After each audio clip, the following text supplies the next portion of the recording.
سيقول السفهاء من الناس ما ولاهم عن قبلتهم التي كانوا عليها قل لله المشرق والمغرب يهدي من يشاء إلى صراط مستقيم وكذلك جعلناكم أمة وسطا لتكونوا شهداء على الناس ويكون الرسول عليكم شهيدا وما جعلنا القبلة التي كنت عليها إلا لنعلم من يتبع الرسول ممن ينقلب على عقبيه وإن كانت لكبيرة إلا على الذين هدى الله وما كان الله ليضيع إيمانكم إن الله بالناس لرؤوف رحيم قد نرى تقلب وجهك في السماء فلنولينك قبلة ترضاها فول وجهك شطر المسجد الحرام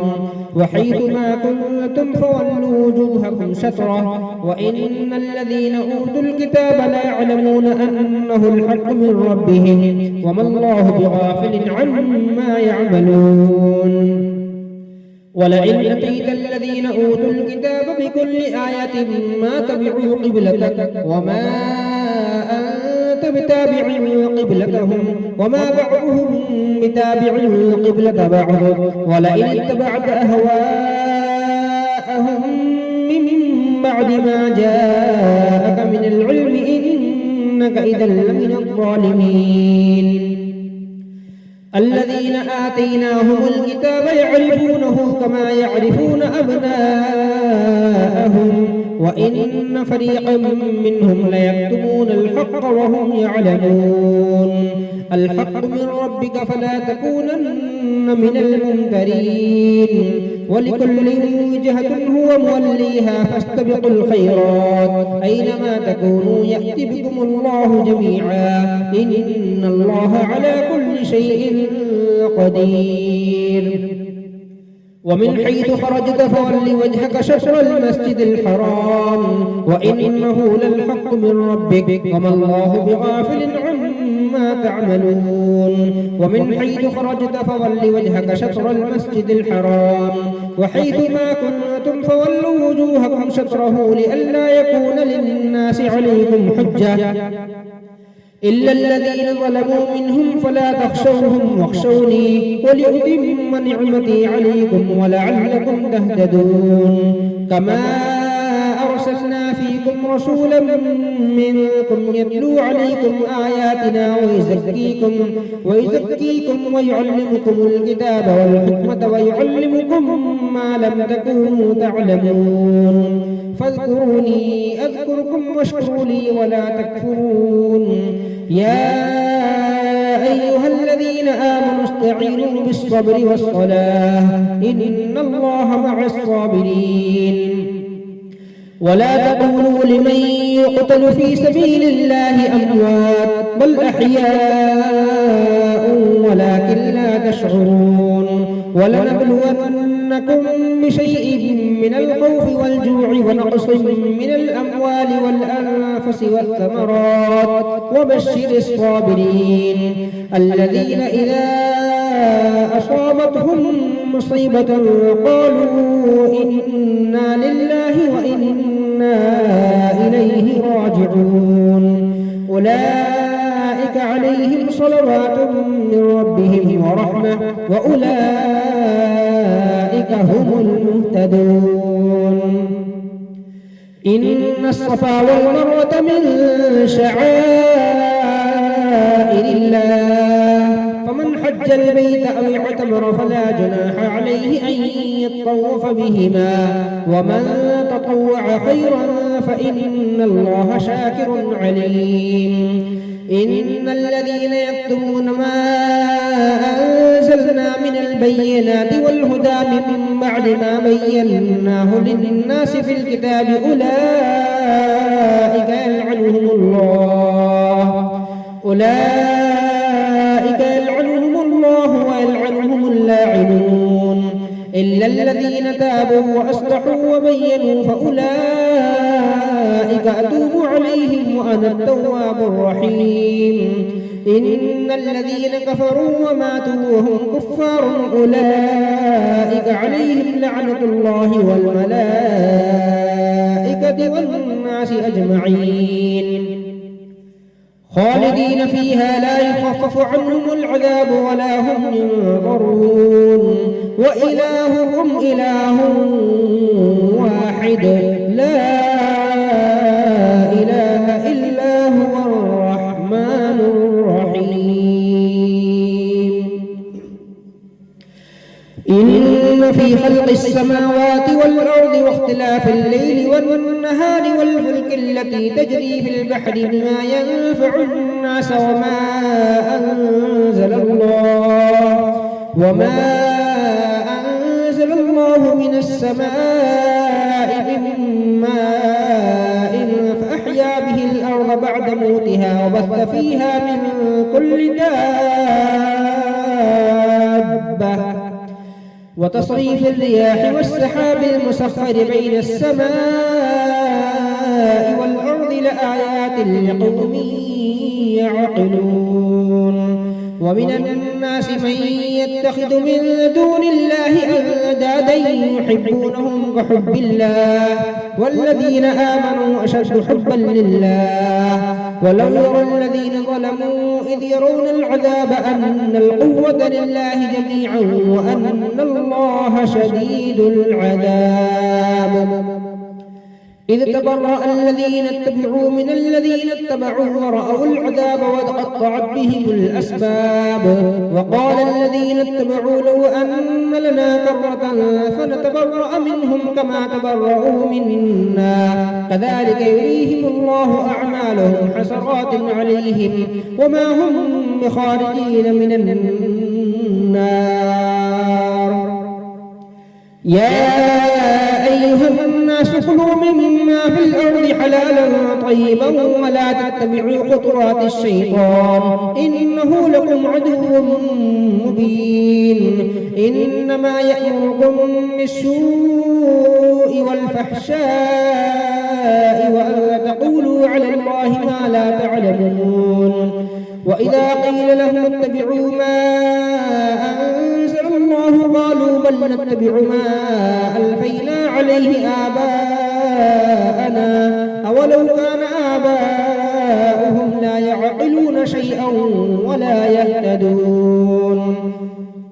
ومثل الذين كفروا كمثل الذي ينعق بما لا يسمع إلا دعاء ونداء صم بكم عمي فهم لا يعقلون يا أيها الذين آمنوا كلوا من طيبات ما رزقناكم واشكروا لله إن كنتم إياه تعبدون إنما حرم عليكم الميتة والدم ولحم الخنزير وما أهل به لغير الله إنما حرم عليكم الميتة والدم ولحم الخنزير وما أهل به لغير الله فمن اضطر غير باغ ولا عاد فلا إثم عليه إن الله غفور رحيم إن الذين يكتمون ما أنزلنا من البينات والهدى من بعد ما أنزل الله إن الذين يكتمون ما أنزل الله من الكتاب ويشترون به ثمنا قليلا أولئك ما يأكلون في بطونهم إلا النار ولا يكلمهم الله يوم القيامة ولا يزكيهم ولهم عذاب أليم أولئك الذين اشتروا الضلالة بالهدى والعذاب بالمغفرة فما أصبرهم على النار ذلك بأن الله نزل الكتاب بالحق وإن الذين اختلفوا في الكتاب لفي شقاق بعيد ليس البر أن تولوا وجوهكم قبل المشرق والمغرب ولكن البر من آمن بالله واليوم الآخر والملائكة الملائكة والكتاب والنبيين وآتى المال على حبه ذوي القربى واليتامى والمساكين وابن السبيل والسائلين وفي الرقاب وأقام الصلاة وآتى الزكاة والموفون بعهدهم إذا عاهدوا والصابرين في البأساء والضراء وحين البأس أولئك الذين صدقوا وأولئك هم المتقون. يا أيها الذين آمنوا كتب عليكم القصاص في القتلى الحر بالحر والعبد بالعبد والأنثى بالأنثى فمن عفي له من أخيه شيء فاتباع بالمعروف وأداء إليه بإحسان ذلك تخفيف من ربكم ورحمة فمن اعتدى بعد ذلك فله عذاب أليم. ولكم في القصاص حياة يا أولي الألباب لعلكم تتقون. كتب عليكم إذا حضر أحدكم الموت إن ترك خيرا الوصية للوالدين والأقربين بالمعروف حقا على المتقين فمن بدله بعدما سمعه فإنما إثمه على الذين يبدلونه إن الله سميع عليم. فمن خاف من موص جنفا أو إثما فأصلح بينهم فلا إثم عليه إن الله غفور رحيم. يا أيها الذين آمنوا كتب عليكم الصيام كما كتب على الذين من قبلكم لعلكم تتقون أياما معدودات فمن كان منكم مريض أو على سفر فعدة من أيام أخر وعلى الذين يطيقونه فدية طعام مسكين فمن تطوع خيرا فهو خير له وأن تصوموا خير لكم إن كنتم تعلمون. شهر رمضان الذي أنزل فيه القرآن هدى للناس وبينات من الهدى والفرقان فمن شهد منكم الشهر فليصم ومن كان مريضا أو على سفر فعدة من أيام أخر يريد الله بكم اليسر ولا يريد بكم العسر ولتكملوا العدة ولتكبروا الله على ما هداكم ولعلكم تشكرون. وإذا سألك عبادي عني فإني قريب أجيب دعوة الداعي إذا دعاني فليستجيبوا لي وليؤمنوا بي لعلهم يرشدون. أحل لكم ليلة الصيام الرفث إلى نسائكم هن لباس لكم وأنتم لباس لهن علم الله أنكم كنتم تختانون أنفسكم فتاب عليكم وعفى عنكم فالآن باشروهن وابتغوا ما كتب الله لكم وكلوا واشربوا حتى يتبين لكم الخيط الأبيض من الخيط الأسود من الفجر ثم أتموا الصيام إلى الليل ولا تباشروهن وأنتم عاكفون في المساجد تلك حدود الله فلا تقربوها كذلك يبين الله آياته للناس لعلهم يتقون.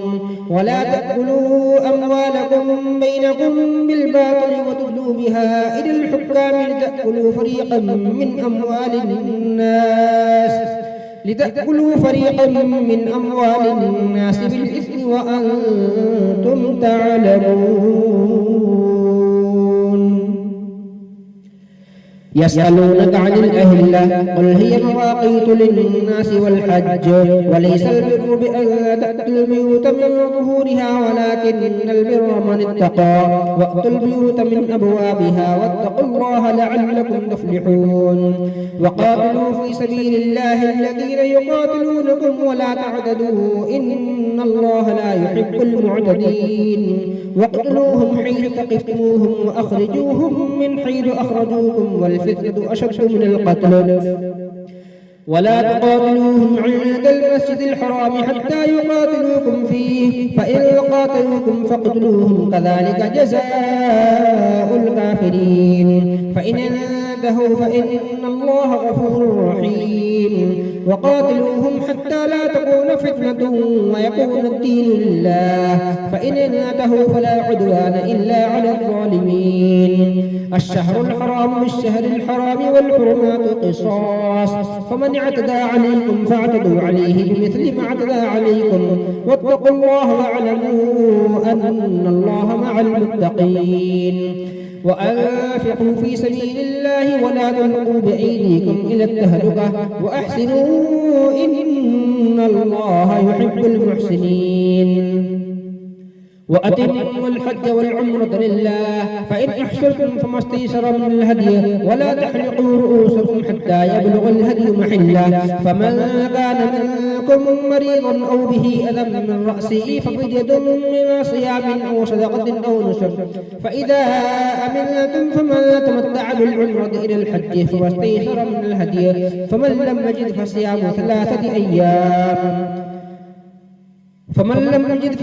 3 أيام في الحج و7 إذا رجعتم تلك 10 كاملة ذلك لمن لم يكن أهله حاضر المسجد الحرام واتقوا الله واعلموا أن الله شديد العقاب.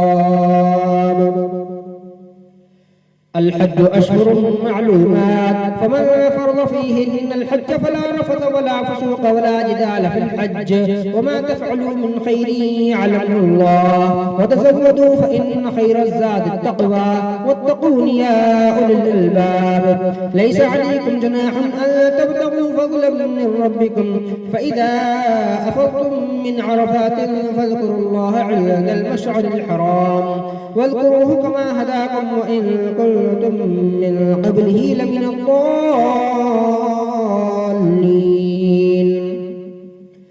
ثم أفيضوا من حيث أفاض الناس واستغفروا الله إن الله غفور رحيم. فإذا قضيتم مناسككم فاذكروا الله كذكركم آباءكم أو أشد ذكرا فمن الناس من يقول ربنا آتنا في الدنيا وما له في الآخرة من خلاق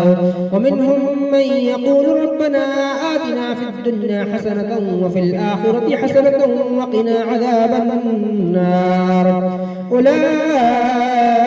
لهم نصيب مما كسبوا والله سريع الحساب. واذكروا الله في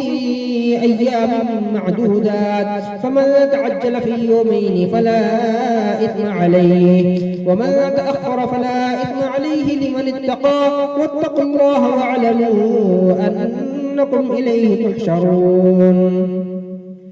ومن الناس من يعجبك قوله في الحياة الدنيا ويشهد الله على ما في قلبه وهو ألد الخصام وإذا تولى سعى في الأرض ليفسد فيها ويهلك الحرث والنسل والله لا يحب الفساد. وإذا قيل له اتق الله أخذته العزة بالإثم فحسبه جهنم ولبئس المهاد. ومن الناس من يشري نفسه ابتغاء مرضات الله والله رؤوف بالعباد. يا أيها الذين آمنوا ادخلوا في السلم كافة ولا تتبعوا خطوات الشيطان إنه لكم عدو مبين. فإن زللتم من بعد ما جاءتكم البينات فاعلموا أن الله عزيز حكيم. هل ينظرون إلا أن يأتيهم الله في ظلل من الغمام والملائكة وقضي الأمر وإلى الله ترجع الأمور. سل بني إسرائيل كم آتيناهم من آية بينة ومن يبدل نعمة الله من بعد ما جاءته فإن الله شديد العقاب. زين للذين كفروا الحياة الدنيا ويسخرون من الذين آمنوا والذين اتقوا فوقهم يوم القيامة والله يرزق من يشاء بغير حساب. كان الناس أمة واحدة فبعث الله النبيين مبشرين ومنذرين وأنزل معهم الكتاب بالحق ليحكم بين الناس فيما اختلفوا فيه وما اختلف فيه إلا الذين أوتوه من بعد ما جاءتهم البينات بغيا بينهم فهدى الله الذين آمنوا لما اختلفوا فيه من الحق بإذنه والله يهدي من يشاء إلى صراط مستقيم. سل بني إسرائيل كم آتيناهم من آية بينة ومن يبدل نعمة الله من بعد ما جاءته فإن الله شديد العقاب.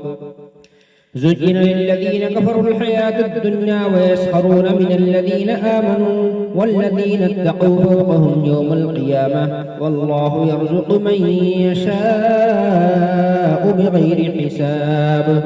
كان الناس أمة واحدة فبعث الله النبيين مبشرين ومنذرين وأنزل معهم الكتاب بالحق ليحكم بين الناس فيما اختلفوا فيه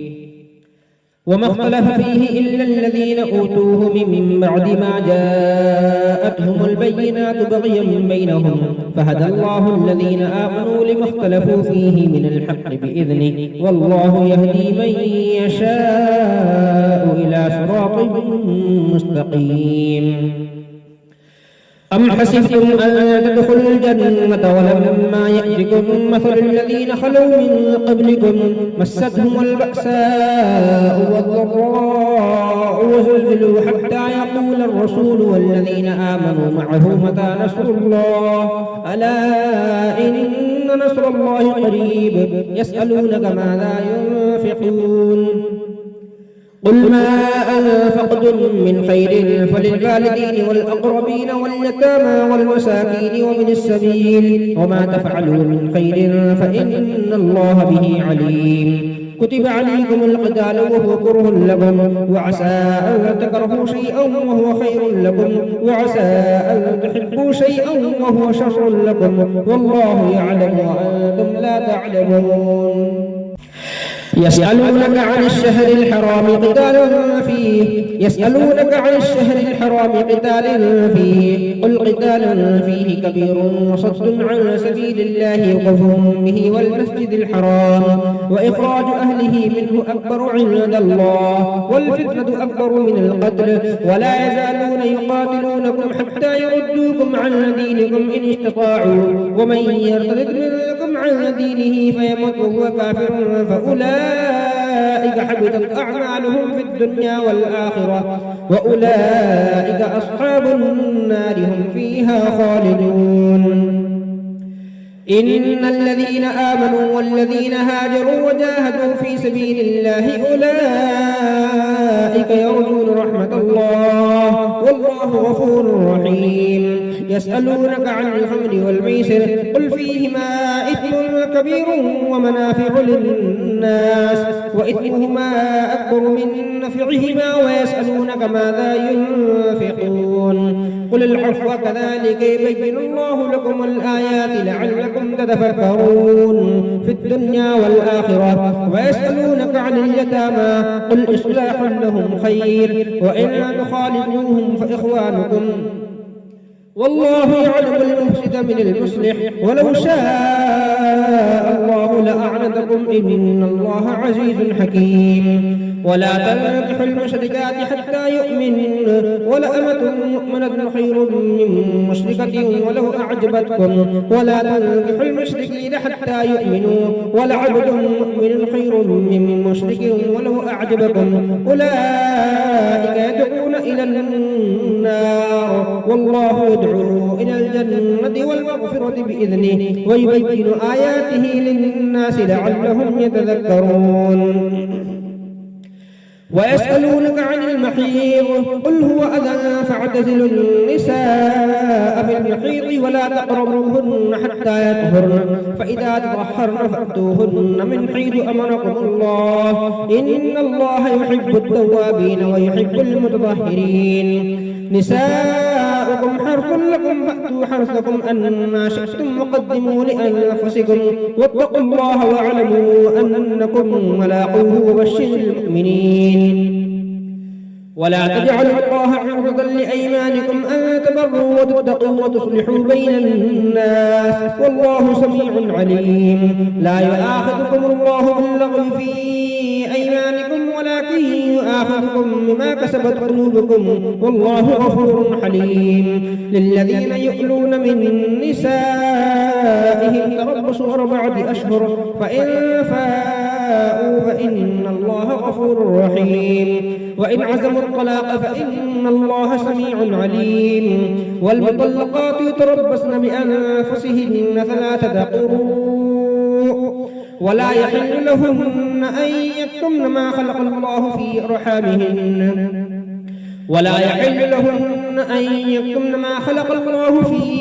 أرحامهن إن كن يؤمنن بالله واليوم الآخر وبعولتهن أحق بردهن في ذلك إن أرادوا إصلاحا ولهن مثل الذي عليهن بالمعروف وللرجال عليهن درجة والله عزيز حكيم. الطلاق 2 فإمساك بمعروف أو تسريح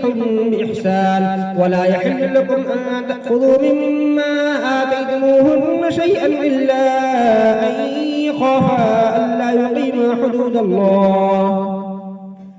فإن خفتم ألا يقيما حدود الله فلا جناح عليهما فيما افتدت به تلك حدود الله فلا تعتدوها ومن يتعد حدود الله فأولئك هم الظالمون. فإن طلقها فلا تحل له من بعد حتى تنكح زوجا غيره فإن طلقها فلا جناح عليهما أن يتراجعا إن ظنا أن يقيما حدود الله وتلك حدود الله يبينها لقوم يعلمون. وإذا طلقتم النساء فبلغن أجلهن فأمسكوهن بمعروف أو سرحوهن بمعروف ولا تمسكوهن ضرارا لتعتدوا ومن يفعل ذلك فقد ظلم نفسه. ولا تتخذوا آيات الله هزوا واذكروا نعمة الله عليكم وما أنزل عليكم من الكتاب والحكمة يعظكم به واتقوا الله واعلموا أن الله بكل شيء عليم. وإذا طلقتم النساء فبلغن أجلهن فلا تعضلوهن أن ينكحن أزواجهن إذا تراضوا بينهم بالمعروف ذلك يوعظ به من كان منكم يؤمن بالله واليوم الآخر ذلكم أزكى لكم وأطهر والله يعلم وأنتم لا تعلمون. والوالدات يرضعن أولادهن حولين كاملين لمن أراد أن يتم الرضاعة وعلى المولود له رزقهن وقسوتهن بالمعروف. لا تكلف نفس إلا أوسعها لا تضار والدة بولدها ولا مولود له بولده وعلى الوارث مثل ذلك فإن أرادا فصالا عن تراض منهما وتشاور فلا جناح عليهما. وإن أردتم أن تسترضعوا أولادكم فلا جناح عليكم إذا سلمتم ما آتيتم بالمعروف واتقوا الله واعلموا أن الله بما تعملون بصير. والذين يتوفون منكم ويذرون أزواجا يتربصن بأنفسهن 4 أشهر و10 فإذا بلغن أجلهن فلا جناح عليكم فيما فعلن في أنفسهن بالمعروف والله بما تعملون خبير. ولا جناح عليكم فيما عرضتم به من خطبة النساء أو أكننتم في أنفسكم علم الله أنكم ستذكرونهن ولكن لا تواعدوهن سرا إلا أن تقولوا قولا معروفا ولا تعزموا عقدة النكاح حتى يبلغ الكتاب أجله واعلموا أن الله يعلم ما في أنفسكم فاحذروه واعلموا أن الله غفور حليم. لا جناح عليكم إن طلقتم النساء ما لن تمسوهن أو تفرضوا لهن فريضة ومتعوهن على الموسع قدره وعلى المقتر قدره متاعا بالمعروف حقا على المحسنين. وإن طلقتموهن من قبل أن تمسوهن وقد فرضتم لهن فريضة فنصف ما فرضتم إلا أن يعفون أو يعفو الذي بيده عقدة النكاح وأن تعفوا أقرب للتقوى ولا تنسوا الفضل بينكم إن الله بما تعملون بصير. حافظوا على الصلوات والصلاة الوسطى وقوموا لله قانتين. فإن خفتم فرجالا أو ركبانا فإذا أمنتم فاذكروا الله كما علمكم ما لم تكونوا تعلمون. والذين يتوفون منكم ويذرون أزواجا وصية لأزواجهم متاعا إلى الحول غير إخراج فإن خرجنا فلا جناح عليكم فيما فعلن في أنفسهن من معروف والله عزيز حكيم. وللمطلقات متاع بالمعروف حقا على المتقين كذلك يبين الله لكم آياته لعلكم تعقلون. ألم تر إلى الذين خرجوا من ديارهم وهم ألوف حذر الموت فقال لهم الله موتوا ثم أحياهم إن الله لذو فضل على الناس ولكن أكثر الناس لا يشكرون. وقاتلوا في سبيل الله واعلموا أن الله سميع عليم. من ذا الذي يقرض الله قرضا حسنا فيضاعفه له أضعافا كثيرة والله يقبض ويبسط وإليه ترجعون. ألم تر إلى الملأ من بني إسرائيل من بعد موسى إذ قالوا لنبي له بعثنا ملكا نقاتل في سبيل الله قال هل عسيتم إن كتب عليكم القتال ألا تقاتلوا قالوا وما لنا ألا نقاتل في سبيل الله وقد أخرجنا من ديارنا وأبنائنا فلما كتب عليهم القتال تولوا إلا قليلا منهم والله عليم بالظالمين. وقال لهم نبيهم إن الله قد بعث لكم طالوت ملكا قالوا أننا يكون له الملك علينا ونحن أحق بالملك منه ولم يؤت سعة من المال قال إن الله اصطفاه عليكم وزاده واستطرنا في العلم والجسم والله يؤتي ملكه من يشاء والله واسع عليم. وقال لهم نبيهم إن آية ملكه أن يأتيكم التابوت فيه سكينة من ربكم وبقية مما ترك آل موسى وآل هارون تحمله الملائكة إن في ذلك لآية لكم إن كنتم مؤمنين. فلما فصل طالوت بالجنود قال إن الله مبتليكم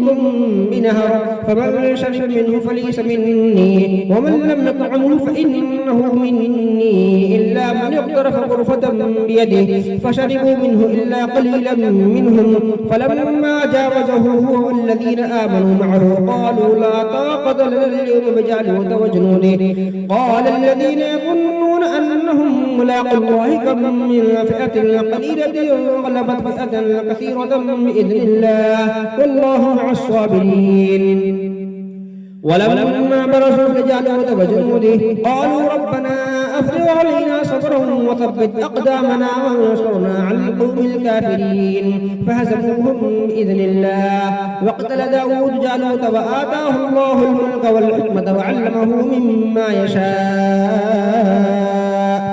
ولولا دفع الله الناس بعضهم ببعض لفسدت الأرض ولكن الله ذو فضل على العالمين. تلك آيات الله نتلوها عليك بالحق وإنك لمن المرسلين.